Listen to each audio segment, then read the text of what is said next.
Hi, I'm Laura Engel, and welcome to Bias Bash. The media is paying close attention to First Lady Michelle Obama and her passionate speeches supporting Democratic presidential nominee Hillary Clinton as we get closer to the general election. On Thursday, the First Lady delivered a powerful speech in New Hampshire bashing Donald Trump and the recent hot mic audio leak from 2005. Let's take a listen.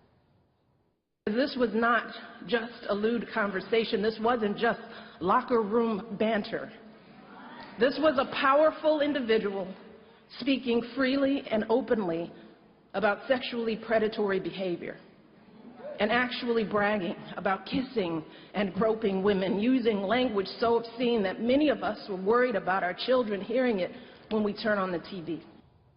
And could Michelle Obama be the closer for Clinton, as she was named by campaign surrogates and her husband Barack Obama's campaigns in 2008 and 2012? So here to weigh in on the media's reaction to this is Fox News contributor Judy Miller. Welcome, Judy. So glad to have you here on set.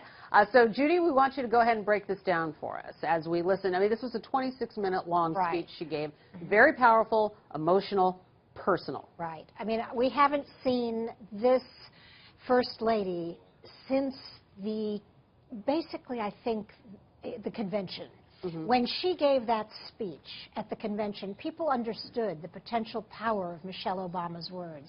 Now you see her as the closer, as the person who is driving home the message about how shocking, how ahistorical, how unacceptable what Donald Trump is saying has been to the American people. And she does it with such power without ever mentioning his name. She is their true secret and now not so secret weapon. You know, this should have been a change election. It was after 8 years of the Democrats, this should have been a Republican year. It was really the Republican Party's election to lose. And Donald Trump seems well on his way to losing it because he is losing American women, and especially 20% of independent women who have now said they will not vote for him. No way, no shape, no how. Right, and I mean, this truly, there's been so much that has gone on in this campaign in the last several weeks, and many people point out that he has offended many different areas of our population. This seems to be maybe the final straw. And I want to say that this has been a consistent theme of the Trump campaign. If you remember, it was Megyn Kelly, our own Megyn Kelly, who started this with her question. Donald Trump could have responded in a number of ways. He could have tried to make a joke out of it. He could have apologized. But he attacked her and went on to create the theme that is now coming back to haunt him. This is a crisis of his own making.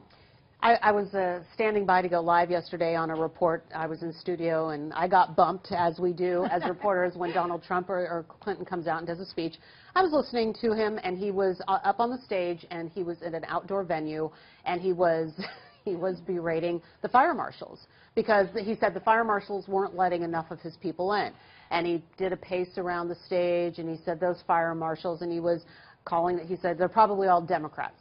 And it's like you're sitting there going, all right, so he just, you know, he's just taking a swing at the fire marshals. Right. So every day brings us something new to talk about. Exactly. But when you do see the presence of Michelle Obama, hear her words, and I mean, there are times, I mean, her voice is very strong. Is this exactly what Clinton needs? Did she need Michelle Obama to do this? It just helps her more. You know, I think it just reinforces the general theme. And I think there are other subliminal themes of the Trump campaign that are really beginning to cut into him.